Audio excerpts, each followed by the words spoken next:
안녕하세요. 순살입니다. 이번 주에는 일론 머스크에 관련된 이야기가 언론을 장악했던 한 주였습니다. 그래서 트위터의 최대 주주가 됐다는 이슈부터 테슬라 관련 이슈들이 많았고요. 홍콩에서는 서열 1위인 행정장관이 바뀌는 사건이 있었습니다. 3월 FOMC에서 어떤 이야기들이 오갔는지 그 회의록이 이번 주에 드디어 공개가 됐죠. 그래서 내용을 살펴보면 생각보다 더 매파적이었습니다. 그래서 금리가 또다시 올랐고요.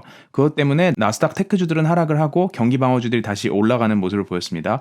5월부터 밸런스시 축소를 하긴 할 건데 2017년부터 19년 사이에 있었던 그 상황 대비해서 2배 정도의 속도로 빠르게 한다. 그리고 금리 인상도 한 번에 50bp 이상씩 빨리 올리자는 의견이 대세를 이룬 그런 결과가 발표됐고요. 그리고 연준 인사들도 매파적 발언을 이어갔습니다. 브레이너드 부의장 같은 경우에도 비슷한 속도의 긴축을 주장을 했는데 내용 자체는 여타 연준 이사들의 발언과 비슷한 수준인데 대표적인 비둘기파였는데 매파적 발언을 했다는 사실이 시장에는 어느 정도 쇼크로 작용을 했습니다.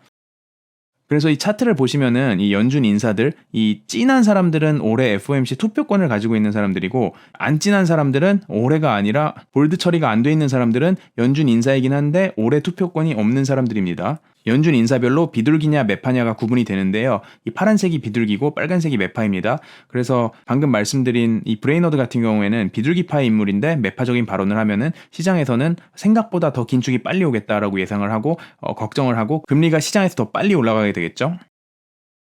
어쨌든 이런 금리 인상 관련해서 당분간 가장 중요하게 봐야 될 건 고용시장입니다. 인플레가 높은 거는 다 이미 알고 있는 이슈고 연준이 인플레를 잡겠다고 한 상황이고 그러면은 고용시장이 그거를 받쳐줘야 될 텐데 연준은 일단 고용시장이 굉장히 탄탄해서 이 미들 구석이라고 얘기를 했죠. 어쨌든 지난주 신규 실업자 수는 또다시 줄어드는 모습을 보였습니다. 이 차트는 구인 공고 수 대비해서 실업자 비율이 어느 정도인지를 나타내는 차트인데요. 이게 높을수록 구인 공고가 일하고자 하는 사람보다 더 많다는 걸 나타냅니다. 그 말은 고용시장이 어쨌든 탄탄하게 돌아가고 있다는 얘기죠. 실업자는 줄어들고 있고요. 그리고 어느덧 4월 중순이 되고 있다 보니 실적 발표 시즌이 다시 스타트를 합니다. 올해 1분기에 대한 실적 발표가 나오는데 첫 바다를 일단 은행주들이 끊으려고 하죠. 은행주들 같은 경우에는 금리 인상의 수혜주로 작년 말부터 관심을 받고 주가도 좀 올랐었는데 올해 들어 주춤했었습니다. 이게 왜 그러냐면은 장단기 금리가 역전이 되면서 수익성이 걱정되기 때문인데요. 은행 같은 경우에는 단기 1년, 2년짜리 예금부터 아니면은 실시간 3개월도 안 되는 예금 이런 돈들을 땡겨서 장기적으로 투자를 하죠. 10년, 20년, 30년 이런 식으로 투자를 해서 이 장단기 금리 간의 차이를 먹는 비즈니스를 하는데 이게 점점 줄어들고 있다는 사실은 은행이 먹을 게 줄어들다는 의미겠죠. 어쨌든 실적 자체만 놓고 보면은 1분기, 올해 1분기에는 기업들의 이 실적 추정치가 마이너스로 줄어들었었는데 2분기 실적 전망치부터는 어쨌든 다시 계속해서 성장할 거라고 시장에서는 예측을 하고 있습니다. 이 모든 상황들을 종합해 봤을 때 투자은행들 입장에서는 일단 걱정을 하는 모습을 보이고 있습니다. 그래서 골드만삭스, 모건스탠리, 뱅크 오브 아메리카, 도이치뱅크 이런 곳들 모두가 경기 침체까지 생각해야 된다는 뷰를 보여주고 있고 근데 반면에 JP모건 같은 경우엔 계속 불리시한 뷰예요. 그래서 그렇게까지 걱정할 상황이 아니고 시장이 좋아질 거라는 뷰이고 그럼에도 불구하고 JP모건 입장에서도 어쨌든 고성장 테크주 같은 것보다는 고퀄리티 주식들, 실적 잘 나오고 재무제표 건전한 이런 기업들을 추천을 하는 모습을 보였습니다. 보통 방어주들이 이런 회사들이죠. 미국을 벗어나서 전 세계 기준으로 보면은 일단 유가 먼저 짚고 가면은 유가는 100불 아래로 다운되는 모습을 보였습니다.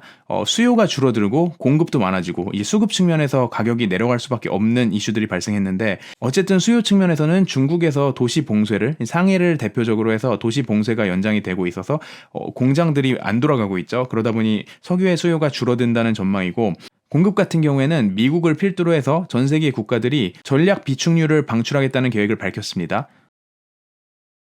호주의 경우에는 기준금리를 일단 동결을 했는데요. 인플레는 계속해서 높아요. 그런데도 일단은 참고 다음번에 6월부터 빠르면 금리 인상을 시작할 것 같은 모습입니다. 한편 터키에서는 소비자 물가 상승률이 무려 61%를 기록하는 약간 저세상 숫자들을 계속 기록하고 있고요. 여기는 팬데믹이랑 상관없이도 계속 경제 상황이 안 좋았습니다.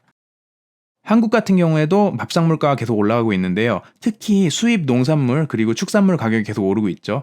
이 원자재 가격이 오른 것도 오른 건데 원화 가치가 약해지면서 수입을 하려면 수입 물가가 더 비싸지게 되겠죠. 원화를 더 많이 내야 되니까요. 그리고 러시아 같은 경우에는 기준금리를 인하하는 모습을 보였는데 사실 인하라기보다는 이제 좀 비정상에서 정상으로 좀 돌아오려는 그런 낌새 정도만 보이는 겁니다. 왜냐면은 기준금리가 20%에서 이제 17%로 줄어든 거예요. 그게 불과 2달 전인 전쟁 전에는 9.5% 수준이었는데 한 번에 20%까지 올렸다가 다시 되돌아오려는 모습이죠. 중국에서는 계속해서 규제의 칼날이 이어지고 있는데요. 일단 홍콩의 수장인 캐리 램이 교체될 예정입니다. 홍콩인들 사이에서는 역사상 제일 인기가 없었던 행정장관인데요. 우산혁명이라고 불리는 이 민주화 운동을 진압을 하고 팬데믹을 굉장히 빡세게 통제를 하고 있죠. 현재도 홍콩은 락다운이고 집집마다 코로나 전수조사를 하고 있습니다. 어쨌든 이런 식으로 규제가 빡빡해지면서 홍콩은 금융허브로서의 경쟁력을 계속 잃어가고 있고요. 뱅커들도 계속 떠나고 있습니다. 실제로. 어쨌든 이 상황에서 캐리 램의 후임은 현재 홍콩 2인자 캐리 램의 아래에 있는 존 리라는 사람이 넘겨받을 거라고 사람들이 예측을 하고 있죠. 어쨌든 최종 결정은 베이징에서 해줄 텐데 누가 됐든 간에 베이징의 컨펌을 얻어야 되기 때문에 새로운 사람이 오는 7월부터는 지금보다 더 빡세지면 빡세졌지 지금보다 더 루즈해질 거라고는 생각을 안 하고요. 중국 본토에서는 어쨌든 팬데믹발 봉쇄가 계속 이어지고 있는 상황에서 경기 부양을 하긴 해야 되니까 이번에는 새로운 경기 부양책을 내놨습니다. 중앙은행이랑 주요 금융기관들이 힘을 합쳐서 펀드를 만들어서 지역 경제에 뿌릴 예정이에요. 그래서 각종 지역들의 위기에 빠진 부동산 개발사들이 많은데 이런 부동산 개발사들의 돈을 빌려줬던 은행들, 이런 중소형 지방은행들이 망하지 않도록 돈을 풀어서 도와준다는 계획이죠.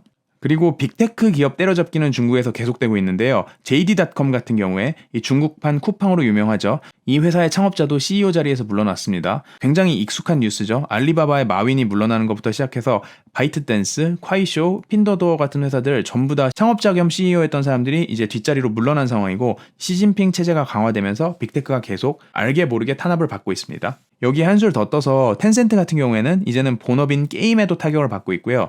정부가 규제를 하면서 게임 스트리밍 서비스를 아예 닫겠다고 발표를 했죠. 이 때문에 영상 스트리밍 업체인 빌리빌리도 같이 빠지는 모습을 보였고요. 텐센트는 작년에도 중국판 아프리카 TV인 후야와 도유라는 회사를 합병을 하려고 했어요. 이 두 개의 회사에 다 투자를 하고 있다 보니까 합쳐서 영상 라이브 스트리밍 서비스를 더 크게 만들어 보겠다. 그리고 이런 서비스들이 보통 게임 컨텐츠를 많이 스트리밍하기 때문에 게임 시장에서 더 존재감을 키우려고 했는데 작년에 중국 정부에서 단독점을 핑계 삼아서 거절을 했었죠. 어쨌든 이 게임 스트리밍 서비스는 문을 닫기로 한 상황입니다. 이번 주에는 페이팔 마피아들이 언론을 휩쓸었던 한 주인데요.